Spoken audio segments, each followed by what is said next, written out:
Hello, Meoni here, and welcome back to another short news video. This one to talk about the positivity that's coming out of Square Enix in a time in the world where things are not quite so positive, and the things this might result in. So essentially, the 11th of May saw the release of a publicly accessible document from Square Enix themselves, which shows a notice of revisions of consolidated financial forecasts and year-end dividend. So usually they have to forecast to their shareholders essentially how much they're predicted to earn. Now, obviously, with Final Fantasy VII Remake being pushed out of that fiscal period, so through, April the 1st, 2019 until March 31st, 2020, essentially it moved Final Fantasy VII Remake out of that thing. So they were actually predicting a net loss for that forecast due to the fact that game was no longer in that period of time. But essentially what happened was the sales of Shadowbringers are predominantly, majoritively, and the increase in the amount of subscribers for Final Fantasy XIV actually made them a decent increase in income. Now obviously it's just not just Final Fantasy XIV, there are many other things that attribute towards this.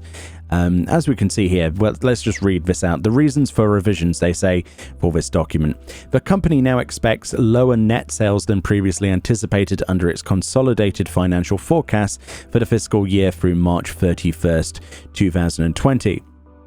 Primarily due to the postponement of a release of the major high-definition game title Final Fantasy VII Remake to April 2020.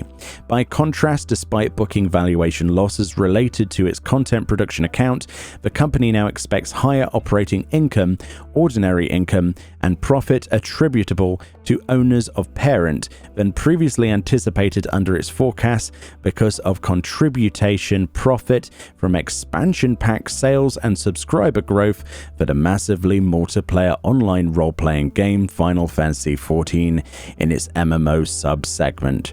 A strong performance from Dragon Quest Walk in the games for smartphones and PC browsers subsegment, and sales growth in digital formats such as the Manga Up, comic app, and ebooks in the publication segment. So there we go. So we're actively attributing the majority of this money to those projects, of which Final Fantasy XIV is a major contributor. Now, I personally would love to know how much of the game income for Square Enix and their shareholders is actually from the MOG station sales. That is obviously not broken down. There's no public information for that, but I would imagine that that's a big component of that as well. But Shadowbringers did incredibly well. Not only did we get an increase up to 18 million registered users, which obviously doesn't account for the amount of users online at any one time. 18 million is a really big number, and essentially the whole thing, apart from Final Fantasy VII Remake, attributes a 36.3% change to operating income, and 33.3%, if I'm reading this correctly, percent change to ordinary income for this fiscal year for Final Fantasy XIV, attributing the majority of that, I would wager, simply because Final Fantasy VII Remake isn't in that list. Now, that's not to say that Final Fantasy VII Remake didn't do well, because it sold 3 million copies in a couple of days or something like that, which is pretty damn good.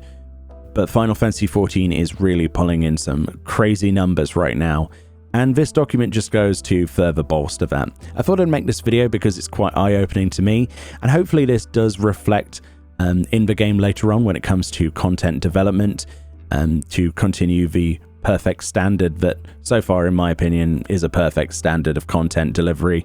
And I would really like to see a higher budget given to the Final Fantasy XIV team, as they clearly deserve it. Shadowbringers has been an incredible expansion, and it's just incredible to see numbers like this.